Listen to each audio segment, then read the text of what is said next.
Près de 300 000 personnes ont dû quitter leur domicile depuis le milieu de la semaine en France et en Espagne. Près de Bordeaux, on qualifie le brasier d'une ampleur inédite. Et à Madrid, on parle d'un incendie impossible à éteindre. On fait le point avec Romain Chauvet, qui est journaliste justement, qui est en Espagne. Romain, là, la situation est très préoccupante en Espagne. Et là, malgré tout, il y a quand même du positif. Les conditions météo semblent avoir été favorables dans les dernières heures. Oui, voilà, c'est ce que nous disent les autorités ici, même s'il faut dire, Ludovic, qu'au cours des dernières heures, on a tout de même procédé à de nouvelles évacuations. Ici, à Madrid, on est désormais à près de 90 000 personnes évacuées ou confinées chez elles en Espagne, la grande majorité ici à Madrid. Alors oui, vous le disiez, les dernières heures ont été plutôt positives. Il a fait moins chaud, il y a eu plus d'humidité dans l'air, les vents se sont calmés, mais je vous dirais que maintenant, on regarde dans les prochaines heures et la situation va être plus difficile parce que ces vents forts vont à nouveau se manifester dans les prochaines heures ici à Madrid. Et ça va compliquer le travail des pompiers, d'autant plus que cet incendie qui fait toujours rage au sud-ouest de Madrid pourrait rejoindre incessamment sous peu un autre incendie qui est plus au nord de Madrid et donc former un incendie encore plus important qui compliquerait encore plus les opérations des pompiers sur le terrain. Et faites-nous pour une image de grandeur, là, ça ressemble à quoi l'étendue du brasier ou des brasiers à l'heure actuelle en Espagne? Oui, on nous dit que c'est autour de 25 000 hectares qui sont partis en fumée déjà, donc c'est quand même assez considérable. Et vous le voyez peut-être derrière moi, Ludovic, dans ce ciel. On est ici au centre-ville de Madrid, sous un épais panache de fumée depuis ce matin. On ressent cette odeur de fumée, d'incendie. On reçoit même des cendres à certains moments, si bien que les autorités demandent ici aux habitants à Madrid de se confiner en quelque sorte, de limiter les activités à l'extérieur, de fermer les fenêtres, de porter un masque si l'on sort dans la rue parce que la qualité de l'air est très affectée, parce que ces vents ramènent vers le centre-ville de Madrid toute cette fumée des incendies. Et vraiment, ce sont les prochaines heures qui vont être déterminantes pour savoir si on est en mesure, oui ou non, de contenir, de maîtriser ces deux incendies donc, qui sont non loin de Madrid. Et je le disais un petit peu plus tôt, les évacuations se comptent par dizaines de milliers à l'heure actuelle. Comment sont pris en charge les sinistrés? Alors, il y a des gens qui sont dans des endroits qui ont été ouverts par les autorités, dans des gymnases, dans des municipalités. Il y a beaucoup de gens quand même qui sont allés chez des proches, chez de la famille également. Et je vous dirais qu'à chaque fois, Ludovic, on voit des scènes de grande tristesse, des gens qui quittent très rapidement leur maison, parfois en pleurs parce qu'ils n'ont aucune idée dans quel état ils retrouveront leur maison dans les prochaines heures ou dans les prochains jours. On voyait également des gens arroser autour de leur maison pour tenter de limiter l'arrivée des flammes ou des incendies.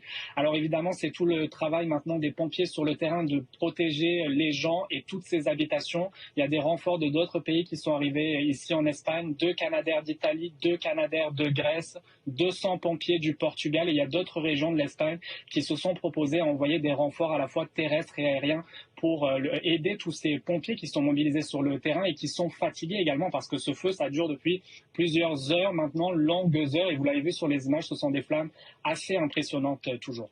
Et justement, c'est ça, comme vous disiez, il y a des pays européens qui viennent prêter main forte. Et là, on nous rapporte que les feux sont d'une telle ampleur qu'à l'heure actuelle, il y a des nuages de fumée des incendies du sud-ouest de la France et celui de l'Espagne qui sont en train ou en voie là, de se connecter. Oui, absolument, et c'est ce que disent les autorités ici, mais également en France, c'est vraiment de privilégier ce port du masque, un petit peu comme on voyait lors de la pandémie de la Covid-19, donc de porter ce masque à l'extérieur pour se protéger.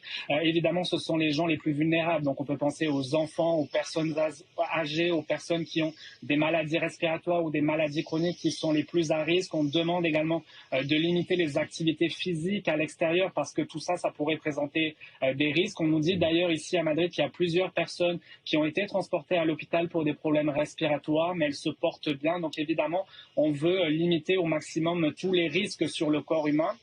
Et également sur la vie, Ludovic, parce que vous vous rappelez peut-être qu'ici, en Espagne, il y a quelques semaines, on a vécu un incendie meurtrier dans le sud du pays. 13 personnes qui sont mortes en tentant de fuir les flammes d'un immense brasier. Alors vous voyez que tout le monde veut éviter, ici en Espagne, mais également en France, de voir des tragédies comme celle-ci se reproduire.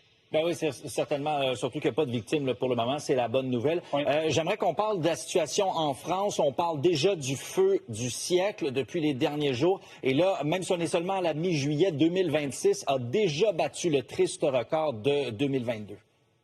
Oui, c'est ce qu'ont dit les autorités françaises un peu plus tôt. Déjà 100 000 hectares qui sont partis en fumée en France seulement depuis le début de l'année. C'est du jamais vu, c'est ce que on dit les autorités françaises un peu plus tôt aujourd'hui. Et il y a encore plusieurs incendies majeurs qui font rage en France, notamment dans le sud-ouest du pays, dans la région de Bordeaux. Là-bas aussi, le feu n'a pas cessé de progresser au cours des dernières heures. Un petit peu similaire à la situation d'ici. On nous a dit qu'au cours de la nuit, la situation s'est un petit peu calmée, les vents surtout, mais qu'au cours des prochaines heures, eh bien, on redoute là-bas aussi des vents forts. Il y a toujours là-bas aussi, comme ici en Espagne, cette végétation extrêmement sèche à la suite de plusieurs canicules qu'on a connues ici en Espagne, mais également en France.